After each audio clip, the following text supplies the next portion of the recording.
Hello everyone, welcome to Club Reaction to Dundee 0, Rangers 3 here on Club at 22, the Rangers podcast. 3 league wins in a row, you can't ask for much more than that. I'm Scott Carney, joining me live on YouTube and on Twitter to discuss today's football is Ali Pearson. Ali, how are you? Yep, very well. That's 3 league wins in a row for Danny Rule. And that's all you can ask of him. He used to come in here and win games of football. That's what he said. Semi-final was obviously disappointing last week, but in terms of the league, it's a perfect start for him. And we're starting to claw ourselves back into this league because Hearts have dropped again today.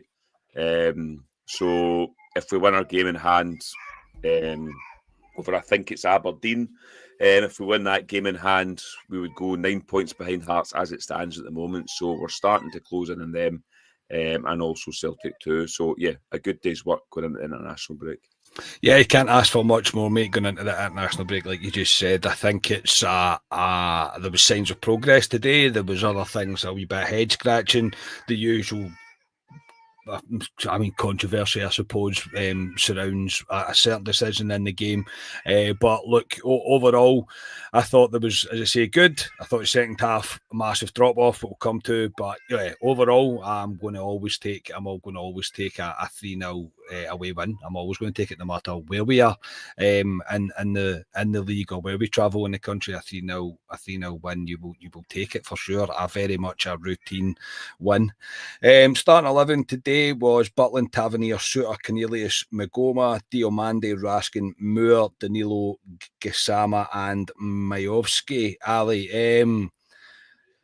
definitely 4 at the back. I think you've been calling for it. After that, it's like a 4-2-2-2 or a 4-4-2 even, or a 4-4-1-1. It was variations of all of them, I think. But your thoughts on the start 11? I was happy to see it. I wanted to see a back four and go more attacking. And he did that playing, obviously, Majovski came in. We'll probably talk about him. He came in. Danilo was there as well.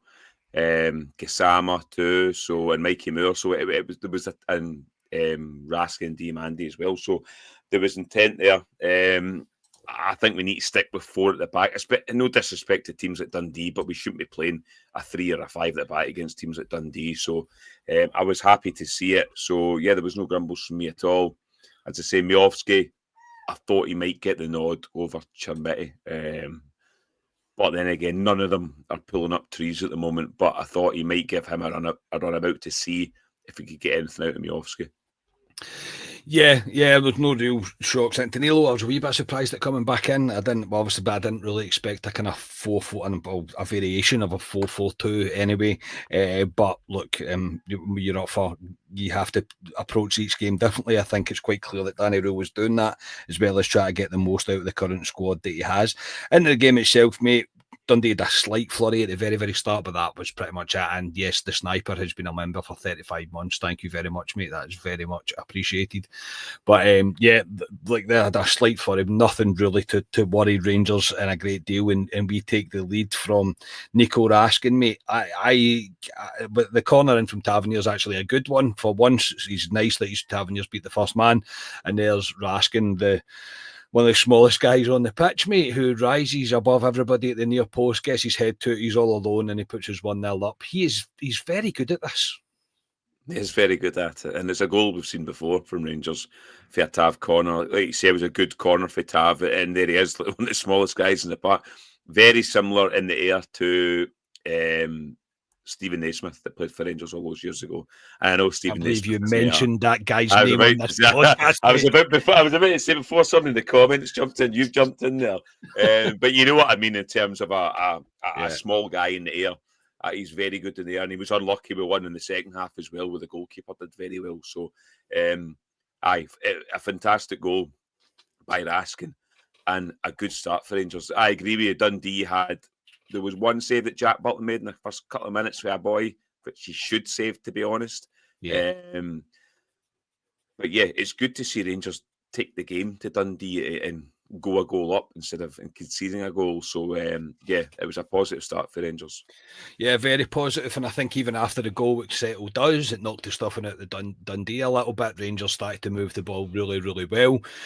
Passages of play, pressing the play as well, winning it high. And it leads to a second goal pretty quick after the first. Yes, there's a wee bit of a break of the ball here as Mikey Moore's running onto it, but the build-up play to it was patient. It was precise. It was good. It was everything that we want to see. And Mikey Moore with a fantastic finish, mate. He kind of insteps on his left foot, hits it with his right into the bottom, not the corner you would expect him to go for. Yeah. And if anything, mate, he's a guy that deserves that. I think based on his recent performance, he's seen the upturn that we've seen in him from when Martin left the building and Danny Rule has come in. He's by far the most improved player, I think. I don't think there's any really argument in it. I think he looks much more like the guy that we thought we were getting, and he deserved that goal, mate. It was a very, very tidy finish, a very intelligent finish. Yeah, I thought it was a great goal, but Rangers moved the ball well. Diamandi in the build-up as well. Danilo gets a wee bit of joy, and there's Mikey Moore running onto the ball, kind of reverses it back into the corner, and it was a fantastic goal, Mikey Moore. He's been a guy we slaughtered earlier on in the season, along with a lot of players, but you're starting to see now, was he played in the wrong position in terms of he was playing on the touchline as a kind of winger for Rangers. He's been kind of freed up by Danny Rule. He's got a free role to an extent in the front line, and I think it's playing dividends. So I think he's been the most improved player under Danny Rule by a mile at the moment. And I like his attitude as well, Carney. I think he's a guy that gives you everything as well. Never really chucks it either. So I think he'll get better and better for Rangers this season. I really do. And he's starting to become an important first-team player for us now. He's starting to become a guy that I think when we predict our starting 11, you're kind of going, he has to play, surely. Like he's a guy that he's kind of worked his way into the clever very as well. much, the discussion for the starting 11. Not only that, mate, he kind of leads the press from the front as well. It looks like he's one of the triggers. Like when he goes for the press, they all follow because he's quite smart at it and he's good. He's got a short burst of space, a short burst of pace over like a short distance. He can be quite quick off the mark, and look, full credit to him. It's a very, very clever finish, and a thoroughly deserved goal. It was an enjoyable one to see, and it's always nice when you're 2-0 up within 20 minutes, mate, isn't it? It's always nice to be able to sit back and relax and enjoy the game a little bit. From then on in, Rangers did dominate the first half. I thought we again shown just progress, mate, is what we're showing. We're showing a team in the first half, I say we'll stick with the first half, just of understanding of what the manager wants us to do, moving the ball, doing the basics right, closing the ball down, not giving them time on the ball, implementing our game onto them and showing them no respect. We should be going there to implement our style. We should be the heavyweight team going into these games. And I thought Rangers did that, and it leads me on to the controversial third goal, mate. That was chopped off in that first half.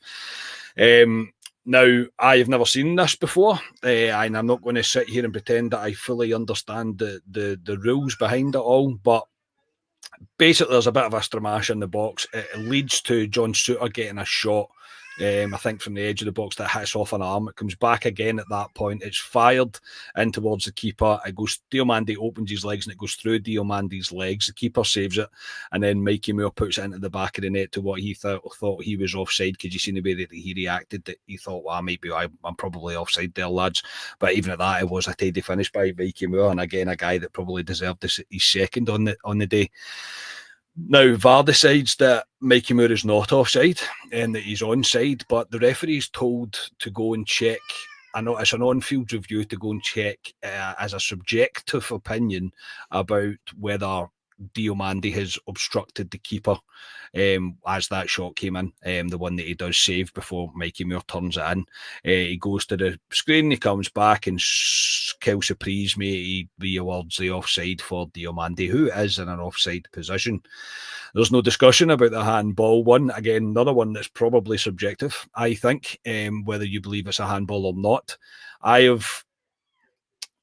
Call me a pessimist, mate, but if you're giving the referees, the SFA in particular, you're giving them a a reason to be subjective against a decision that may benefit Rangers. I am not shocked that it's one that they've decided that no, it will not benefit Rangers and the goal does not stand. I try to take my blue tinted glasses off, mate, and I try to think if that was the other way around, would I think that was fair? And I would, because of the way the keeper takes a step to his left and can see the shot from the camera angles that we've seen, then I would be like, it's very unlucky that the keeper made his move, if that makes sense. Like, if he'd stayed where he was and it came through, then it probably wouldn't count. For this one, he can see the shot. I mean, is it blue tinted glasses from you, mate? But I'm just thinking, that's a goal, surely. I thought it was a goal, if I'm being honest. I know Chris Boyd and McFadden and Sutton all thought it was the correct decision and they end up in the Sky Sports studio today. I thought it was a weird one. Even Neil McCann in Coventry thought it was a weird one. He'd never kind of seen anything like this in terms of subjective. He goes to a monitor. I thought at first, is he offside? But obviously he wasn't offside. Diamandi, yeah, he is offside, Diamandi, but I don't think he's interfering. I agree with you. I think the goalkeeper can see it. So for me, it's a goal. And then you can take it back to there's a potential handball in there, which we've not seen properly because they never really slowed that down to show you. So it's difficult to say if that was a handball or not because we haven't really seen it. But I thought there was a handball in it in the lead up. But yeah, I thought it was a goal, Carney. I did. And I'll be honest, VAR at the moment, taking away that decision, but just VAR in general, I don't enjoy it as a football fan at the moment. And I think a lot of fans have had discussions about it. I seen St Mirren got a dodgy one yesterday against Hibs where there was 2 lines drawn for an offside goal. But for me, VAR's starting to ruin football. It ruins the emotion of football as well. And it's probably a pod on its own in VAR, but personally, I don't like VAR. I'd be quite happy to see the back of VAR. I just think it ruins football as an emotion as well, and this waiting about, and I don't like it. And I'm not just saying that just because of that decision today, because Rangers were 2-0 up at the time. But I personally thought it was a goal today. I really did. I would, as I say, because it is subjective, the decision, I was like, well, before he even went to the monitor, I went, why is he even bothering going to the monitor? Because I know what way he's going to give this no matter what I'm thinking. And I'm interested, everybody put it in your chat. Do you think that was a goal? Yes or no? I'm intrigued to see, but I thought it was a goal. And I've seen Jim thought it touched Diamandi. It didn't. It didn't touch Diamandi at all. It was straight through his legs. So for me, no. I just think it was. I think it was a goal. Again, call me a pessimist if you like, but and I get your argument against VAR. But at the end of the day, it's not going to go anywhere. I know it's not. I know it's not. We've got the wish version of VAR, mate, at that, and we're still we're not going to get rid of that. We still don't even have goal line technology, which is smashing, I suppose, in Scottish football. As we again fumble about in the dark ages. But yeah, I get what you mean, mate. VAR is irritating at times. You're kind of like, especially if you think a player might have been offside, you don't celebrate the goal. You kind of wait to see if there's going to be an on-field review. And yeah, it is one of those things that right now is taking a wee bit away from it. We're also a wee bit sick of it because of the decisions that have went against us. But for that one, yeah, I'll stand by that. I think that was a goal. And it's a shame for Mikey Moore because he probably deserved it. But the rest of the half, Rangers controlled it. I thought we were absolutely fine. As comfortable a 2-0 win at half time as you could expect, Ali. I think obviously we'll come to the substitutions that were made at half time, and the biggest one, I think there's kind of red flags over just now, is Majowski, mate. He's just not getting into games at all. He's not having any impact on any games at all. In games where you would expect him to as well, especially when Rangers we were dominating, and he's just not finding any sort of place within this team right now. I think he looks one that is really struggling to adapt for whatever reason it may be, but he's not the signing I thought we were getting anyway, not at this stage. No, he's really disappointing.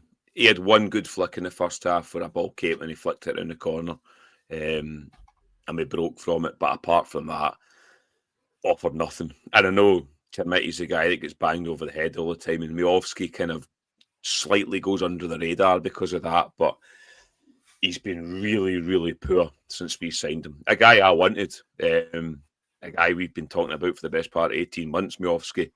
And he just doesn't look like the guy we've seen when he played for Aberdeen here at all. It looks a shadow of that player. What happened to him when he moved to Aberdeen, I don't know. But at the moment, he's way down the pecking order. I thought getting a chance today against Dundee, the way the game went as well, I thought it might have suited him too, especially to get early goals too. I thought Dundee may have came out, it could have helped Miovski, but I just thought overall his play was, I thought he was really bad today. Hold-up play was poor as well, and yeah, he's been an extreme disappointment, along with a lot of players, but the top line worries me, Carney. I don't see where we are going to score goals. And they flashed a stat up today in terms of last season. Desser's 29 goals, Cherny 18 and Igaman something like 16 or whatever it was. It was the best part of over 70 goals between the three. And you look at the three we've got in terms of the strike force, Danilo, Miovski and Chermiti. None of them look like they're going to score goals for me, Carney. Which is a major worry and something we need to identify in January in terms of bringing a striker in and potentially offloading one of them if we can. Yeah, David said it. The only negative today is the front line, and that's true. In terms of our out-and-out strikers, there's absolutely none of them that are in form right now, and we are relying on elsewhere on the pitch to score the goals. And we have done that for a while in terms of like James Tavernier, and then we were kind of putting all our eggs in Tierney's basket, and then putting all our eggs in, I mean, everybody else's basket. But right now we're relying on the rest of the squad to really provide the goals, because I'd say our forwards are really not providing at all. Miovski is a big concern for me because we're just not seeing anything, mate. He'll be getting to the point now where he'll be struggling to get himself game time because he's not shown any end product at all during competitive matches. So it's a shame because it's a guy that I wanted to work out, but as of right now, I don't see it at all, which is a real shame. But it led to, just before the second half, Danny Rule was on the pitch, weirdly enough. He was out early and he was on the pitch with Chermiti and Asgard, giving instructions about them, obviously their impending substitution as they were coming on at the half. I've never seen this before. Well, it maybe happens somewhere, but I've never seen it. I can't remember seeing it at Rangers anyway. An odd one for me, kind of given his tactics is so in the middle of everywhere for everyone to see. But he did make 3 changes, mate, with taking off Danilo, Miovski and Diomande and bringing on Conor Barron, Asgard and Chermiti. Strange to make all 3 substitutions, mate. I'm not going to pretend that I wasn't like all three of them, really. I just thought, why are you upsetting what was clearly working in the first half? Does that make sense? And I know Miovski and Danilo had more impact in the game than Miovski did. I would have understood the Miovski substitution, but the other 2 at the time, I thought, a bit early. Yeah, for me it was. Obviously, we've not heard Danny Rule's post-match interview because he'll probably asked why he made three substitutes, so we'll need to wait and hear what he says. But I found it bizarre, especially when you're 2-0 up, and cantering it, to be honest, and you know Dundee's going to come out against you. So I would have given, as poor as Miovski was, I would have given him 15, 20 minutes in the second half to try and get him a goal, to try and kickstart him a wee bit. And he didn't. And I mean, you'll come on to the second half, Carrie, a bit of a non-event, to be honest. I really thought it disrupted our flow. I thought the 3 players that came on offered very little in the game. I know Asgard helped set the 3rd goal up, but even Conor Barron, I thought was poor. So yeah, it was a bizarre one. But I'd like to hear Danny Rule's decision on why he did it, because it's not as if we've got a game coming up during the week. It's an international break. So yeah, it was a weird one, but ultimately it didn't cost us. But it made the second half a bit of a chore to watch, to be honest. It was boring. It was very boring. It was not an enjoyable second half at all. I've seen people put it in the chat already, and I don't want to steal CJ Novel's tweet, but he said Kevin Thelwell must have texted him at half time to say, right, time for somebody to come on. Put them on. But I just found it weird to make all three. And again, we still started the second half okay. I thought we were all right. Asgard was involved the most, I think, really at the start of the half before we come to the third goal. He was going to most involved. He had a shot that was saved from distance, and I think Mikey Moore had a block shot as well, but that was really it. And Mikey Moore was then replaced by Ant-Man, who came on. Again, not much impact in the game for Ant-Man. Mikey Moore, we've already spoke about, and I don't want to sit here and pretend that much happened up till about 77 minutes when Rangers created a chance with Nico Raskin again with his head, mate, alone in the box. Dundee defenders have clearly decided that he's not a threat from a header, even though he scored one, left them all alone, and he's unlucky with this one, Raskin. I think that's a decent save from the keeper, but up to 77 minutes, mate, that was it. That's all Rangers done. That was all the game really had. Dundee got into it a bit, but they didn't do anything. Do you know what I mean? Rangers, like, we were never in danger. It was a boring game of football for half an hour of that second half at least. Yeah, I never felt in danger. As much as the ball, Dundee had a lot of the ball in the second half without really doing much. A lot of long-range shots, which Jack Button was comfortable with. They brought Simon Murray on, who I thought would have started for them because he kind of gives them a bit of legs up there and energy, so they brought him on. But their final ball, Dundee, at times today, especially down the wing, the guy that was going by Tav at times was poor. John Stewart was just dealing with it all the time. It was a bit of a non-event. The Raskin chance, he was extremely unlucky at Raskin. I thought it was a fantastic save by the goalkeeper at first when I seen it. And it was a good save by the goalkeeper. But yeah, he's a nuisance there, Raskin, at set pieces and corners and stuff. And he is a threat with his head, Raskin, which we've seen. So he was unlucky. But yeah, the players we brought on just, and you said Ant-Man as well, just never really affected the game at all. It was a bit of a bore the second half, to be honest. I know the last couple of minutes you'll come on to it, but to be honest, Rangers done what they had to do in the first half. They kind of put the game to bed in the first half to an extent, and that's why the second half I think was a bit of a bore. I would have loved them to get a third and just killed it completely, but it wasn't great. But at the end of the day, I honestly don't care.